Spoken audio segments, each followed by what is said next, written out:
All right, we're live again, back for another episode of Data Mastery. Appreciate all of you being here. It's exciting,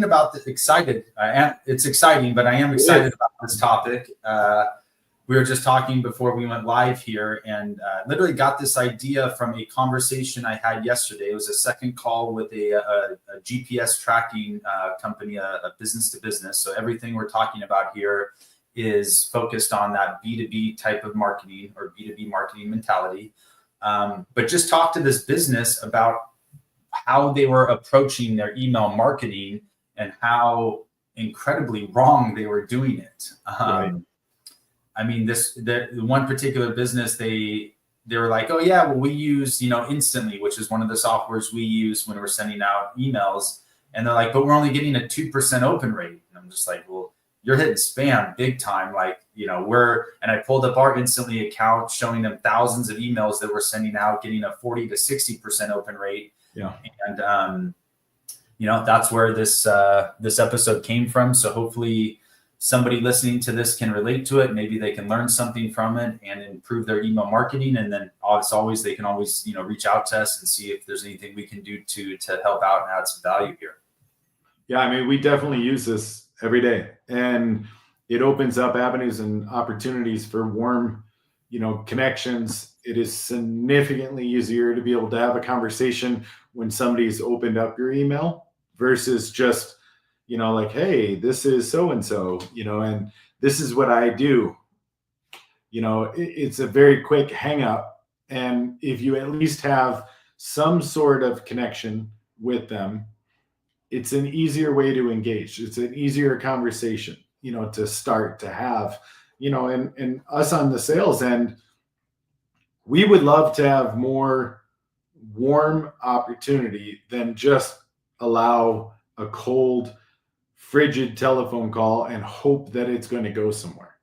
Well, and I think that's one of the biggest mistakes people make is and mind you, we booked 2 appointments just off direct emails where they click the link and they reply yes. I mean, just in the last 48 hours, but at the same time, I think people have the wrong expectations nowadays for emails where they just think they're going to send out 1,000 emails and get 20 new clients. When it's like, no, I mean, we're sending out over 1,000 emails per day, trying to maybe book 1 appointment from those. But it's really the email is almost like kind of the primer, right? Where it's the base coat. It's just to kind of get warmed up. Who might be interested, who our messaging's resonating with. Is it that headline or that body of that email that they're resonating with, where they open up the email? Or even furthermore, what we're doing for ourselves is do they open up multiple emails, right? Yeah, so if you're sending yeah, exactly. So you're dripping out a 4 to 5 email sequence over a 10-day period, go and, gives our sales team the opportunity to follow up with people that have opened up 2 or 3 emails. They haven't asked us to stop. They didn't unsubscribe. They've opened up multiple emails, and like to the point you just made. So instead of just saying, hey, I'm Jason, calling them out of the blue, it's, hey, I'm Jason. I noticed you've opened up a few emails and just figured I would make this a conversation and keep it easy on you. Can we have a conversation? Can I ask you, can I address any questions or concerns you have? Or you can start asking those kind of probing kind of problem solving questions to see if we can even provide a solution. Yes. And you know what? The sales team feels better, so, I mean, think about this as also investing in your sales team.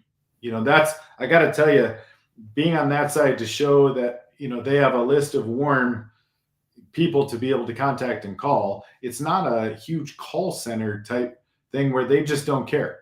It's not somebody over in another country just, pushing a button. Nope. Pushing a button. Nope. But, just keep going. These are individuals that are trying to engage with, the audience and your respective audience and potential clients. So working that direction, feeling that, the warm list is significantly a better resource for them to work. It just feels better all the way around. For sure, because now it's like as the sales team, you can almost call and be a little tongue in cheek about it. Like, hey, I noticed you've opened 2 to 3 emails, rather than us email you every couple of days for the rest of your freaking life, let's just have a quick conversation and see if we're a good fit, right? Is it yes or no? Yeah, exactly. Quick yes or no. Here's a couple questions. What's keeping you up at night? What's driving you nuts about your marketing process or your data solutions, whatever it is, whatever is specific to your niche. I'm just using ours as an example. Sure. But now it's that quick conversation where it's like, look, we'll stop bugging you. I just want to confirm that this is a good fit. We can do that in 2 to 3 minutes or less here on the phone, and then go about it that way. But I want to jump in here and talk. First thing is one of the biggest mistakes I feel people are making with the emails is, one, their emails are getting ignored because they're giving too much information. They're trying to literally sell their product with that first email.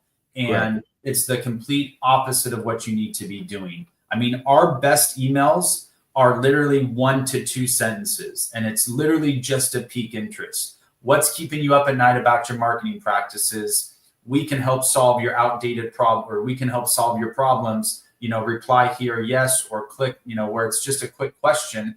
Because I know me personally, somebody sends me this freaking dissertation in an email, I'm not reading past that. I won't even read it. I won't even read the first sentence because I don't even care what it is. I don't have freaking 4.5 minutes in my day to read that email and go through everything. It's like, you want to get to the point, assuming that this person is getting multiple emails to the day, what is the one most concise thing you can say to pique their interest? It's kind of like a top of a funnel ad where you're not looking to sell them something just the first time they see your ad. You want to just stop the scroll. Oh, this might be interesting. That's an interesting question. Yeah, I do actually kind of have that problem, and then, move on from there, or then kind of take them down the funnel with, maybe a little more information on the second emails. But our best performing emails are 3 sentences at the most. If you can't get your point across and pique interest in 3 sentences, then freaking rewrite your emails or throw it into chat, because they do a pretty good job of it too. Or they do. I mean, you can tell it's robotic, but typically chat is going to send out, give me 1 sentence and it's 4.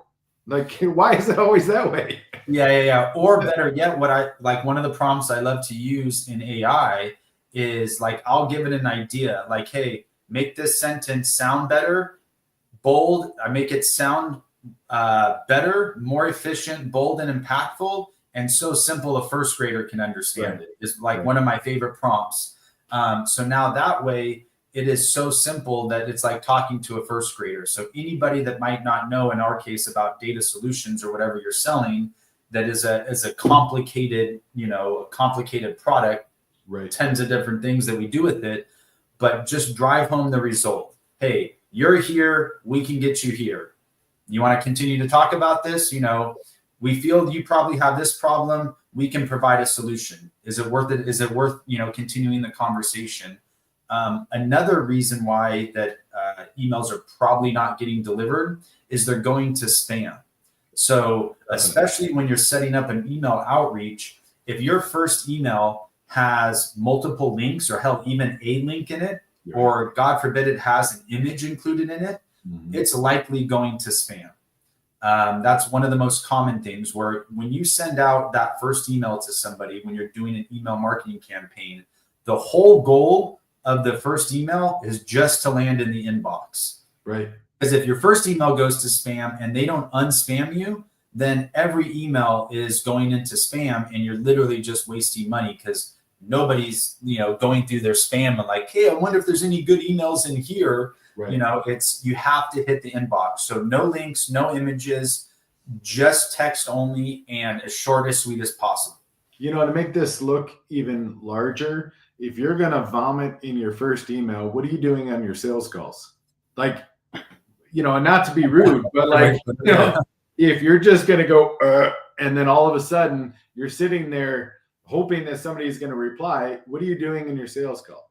It's going to be a form of desperation, and they're going to sense it when they read the first part of your.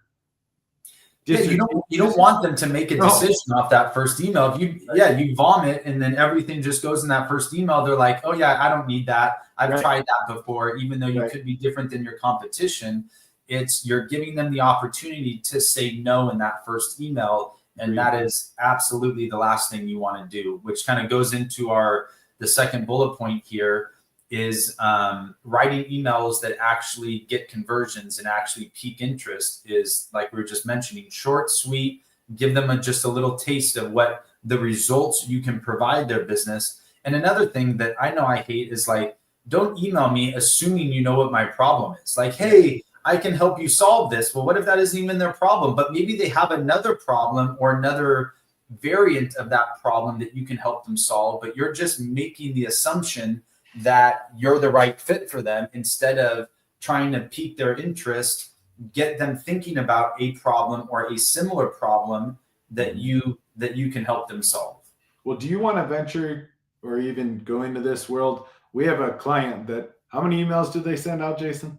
A month? Oh, well, one of our new clients, honestly, I forget. It's like 90 million or something stupid. I honestly think it said 900 million. He might have. I always get I don't know if it's 990. Regardless, let's just stop. We just said somewhere between 90 million and 900. It doesn't matter. It's still crazy. And the amount of marketing that they're doing and the response that they're getting, it's great. So what are they doing? These are the secrets behind email marketing that is necessary for us to continue to look at. And it's not a dead medium. It is, if you use it incorrectly, it's dead. If you use it the way that you used it 10 years ago, it's dead. Think about how many emails you get and how many solicitations you get on a daily basis. I look at them on my phone in the morning and it's like, I could have bought something 7 years ago from these people and now I'm still getting ads from them.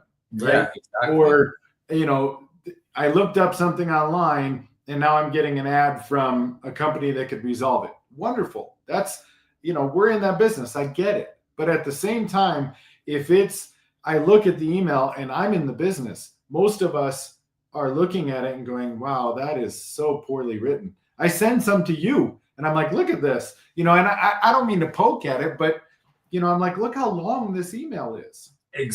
Exactly. In my opinion, you shouldn't be trying to sell anything in an email. And that's where, if somebody says, hey, I want to, I want to be on this newsletter, like I want to be sold something from you, then that's one thing. But it's really introducing new products, introducing piquing curiosity, trying to poke at a problem. It's like that little just kind of poke, like, hey, I'm here. I can help solve these problems. Do you have any of these problems? But don't make that, like you just said earlier, what are you going to do on your discovery call? Or what are you going to do on the sales call? Or what are you going to do once they actually get to your site? Don't have that assumptive close on those emails, right? Or even we have a lot of clients that will email our pixel data. So somebody visits the site, right? You don't type in your information. Ecom does this a lot where it's like you literally just go to a site and then boom, within minutes or the following day, they're sending you an email. Right. But what I try to advise the clients or our clients is don't sell them something with those first couple emails. If they didn't purchase something on the first click, you now have a second, third, fourth, or fifth chance to build their trust and build credibility. So let's just say a roofing client, for example, right? A roofing client has a pixel on their website. 99% of the traffic doesn't convert on the first click. We're able to capture data for them to then retarget via an email. That first email should be adding value. Hey, don't let a roofing contractor on your property until you ask them these 10 questions. Are they insured? Are they bonded? Give me pictures of a few different roofs that you've worked on recently. Give me a few neighbors in the neighborhood that I could check out. Like, add value to their shopping process. The second email is adding credibility. So, hey, we're XYZ Roofing Company. Here's what 5 of your neighbors have said about us and our work in the last 12 months. Don't take our word for it. Here's, take your neighbor's word for it. A link to a Google review page, something like that. Then the third email, then you could come in and say, hey, by the way, if you're still interested in a roof, we're offering 25% off. We'll give you a free barbecue, whatever your offer is. But it's like, Gary Vee says it best, where you got to jab, and then throw the hook. where everybody just comes out the gate trying to throw the haymaker and knock somebody out, when it's just like, you're going to end up swinging and missing 9.9 out of 10 times. Like, put yourself in your client's position. Yep. They don't want to constantly be sold to, right? They want value. They want knowledge. And if you are that roofing professional or the marketing professional, add some value, give some knowledge, and then they will want to work with you instead of, being forced and just kind of, shoved down their throat, sort of thing. Think how we all buy something. It's emotional, right? Like if you're emotionally vested, or you've, opened up something that is for them to be emotional about, right? Like, yes, I need that. No, that doesn't work for me, or whatever that is. If you work along an emotion, the emotion is going to. So now, if you're going to be firing out those emails, why wouldn't you stoke the emotional side of their curiosity more so than anything else? They're going to probably engage in something to that versus, do you want to buy? Like, is today's the day? Sale. Like, I know that sounds great, but what's the sale? Is that's the same thing you offered me yesterday? I laugh and say, you get Black Friday sales starting in what, June? Or in January, yeah. Great. Like that worked. Like it's, to me, that has no emotional strings attached to it. So engage with somebody emotionally, and find a way to be able to put it in 3 sentences, as you said. Heck, as you said, what's keeping you up at night? I know that, maybe reword that, because that could sound very wrong, but make sure emotionally what's keeping them up at night for work. I just came up with a great headline, though. What's keeping you up at night? It's probably not your spouse. Well, sometimes that could work. Yeah, right? I mean, hopefully, maybe, but let's be honest, not all the time. But what, like emotionally, what's going to engage them? Because once they're engaged, they're already starting to think about you. And then when they get the next email, so on and so forth. Most of our businesses that are engaging with customers in this world, the email world, we're not a quick has to buy right now. We're the type that, it's going to take a period of time for them to re-engage with. Almost all of our clients are selling a high ticket, whether it's a $10,000 coaching program, $40,000 piece of equipment, or something along those lines. It's what I like to tell people. It's like, you're not selling a tube of toothpaste or a pair of tennis shoes where somebody's just going to jump online and, Colgate or Crest. Nowadays, what is a tube of toothpaste? $20 or something stupid, $5 or $6. I hope it's not that much. I don't know. Yeah, I don't know either. That'd be my wife's department. But the bottom line is it's most of, especially our clients that we're working with, it's not that quick knee-jerk reaction. It's not something that they're just going to arbitrarily go and buy, that they're going to have to think about it, and they want to build trust, or they want trust and credibility. And that's what, like I tell clients, you have data that people have visited your site. If they didn't convert the first time, that's because you didn't establish yourself as trustworthy and you didn't build credibility.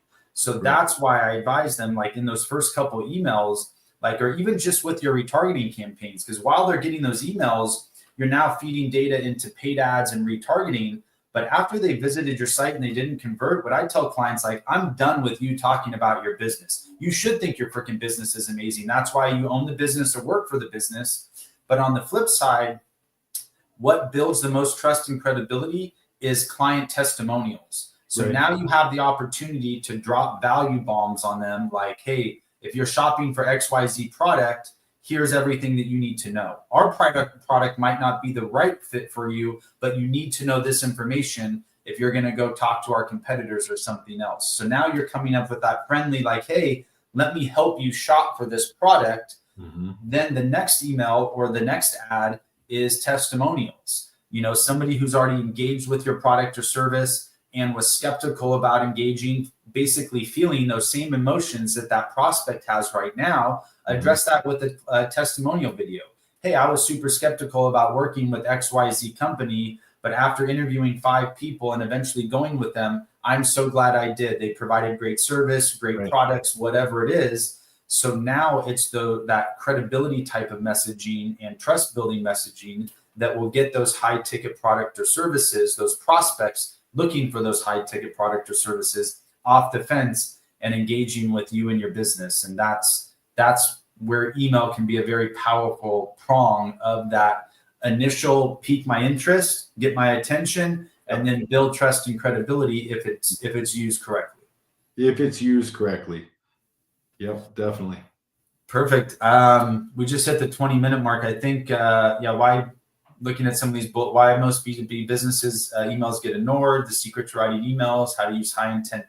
So that's the last thing here, then we'll go is emailing based off intent is important. That's where like our high intent in market audiences come into play, or our pixel data comes into play, where yes, you can just do random cold emails, but even if have a completely cold list, figure out a way to warm them up initially by that initial email piquing an interest or an emotion, and not just going after the sale on the first email. So I think we've the biggest mistakes killing your open and conversion rates, especially with cold email, is you need to set it up properly from a structured standpoint. You need to utilize burner domains, not your main domain. So in case you do get into spam folders, you have to set up burner domains. You have to set up multiple email addresses, like 3 to 4 email addresses at the most per domain.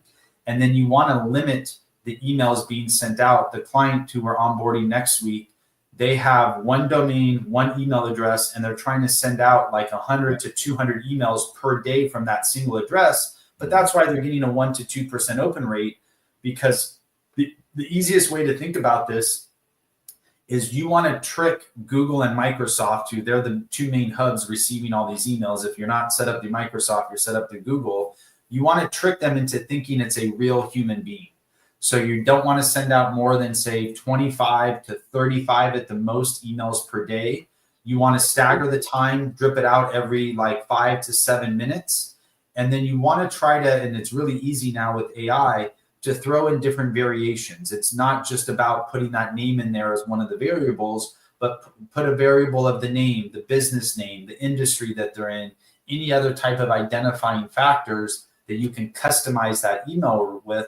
So it seems like a real human being is using the emails. And please, God forbid, do not send out emails from info@sales@ or whatever. Like, make up some names: Jason, Jay, Adam, Evan, Emma, Sue, whatever. Like, Sue might not even exist in your organization, but blast out emails from a Sue at dataaccelerator.ai or whatever it is. Again, if you're using info or sales, like, that's an immediate red flag. Like, there's about a 0% chance that email is hitting any type of inbox. It's for sure going to spam folders. Even if it does, is the person going to read it? Let's stop and say if it gets to the right inbox. Yeah, it's like, sales@dataaccelerator.com isn't trying to sell me something. It's just like, talk about Captain Obvious, right? Like, come on. At least give an effort to the person reading it, right? That, they're intelligent enough to bypass the sales pitch, right? Stop going that route. Stop making it sound like quirky, and just be a real person and ask a question, right? Just ask a question. And most of the time you will get an answer, right? Exactly. So to summarize, emails are super effective. Just stop trying to freaking sell with your emails. Pique interest, add value, and then lead them into the sale or a call or whatever else that you needed. But stop trying to sell with your emails, and you're going to see a world of difference in your outcome. And then obviously, if you have any questions, reach out to us, book a call with us, and we'd be happy to help and, help you out with the process any way you can. But as always, hopefully anybody listening to this found some value, learned something from it, and feel free to drop in the comments any potential topics or anything that we could cover in the near future. We're going to continue to talk about email marketing, paid ads, AI, specifically a lot of AI driven stuff. I can't wait to do an episode on the voice AI. I'm excited for that too. We'll have to probably do a few episodes, but yeah, a lot of really cool shit coming down the pipeline, and hopefully we'll continue to be able to educate you guys and hopefully engage with everybody in the near future here. But everybody, we appreciate your time, and you have a great rest of your day.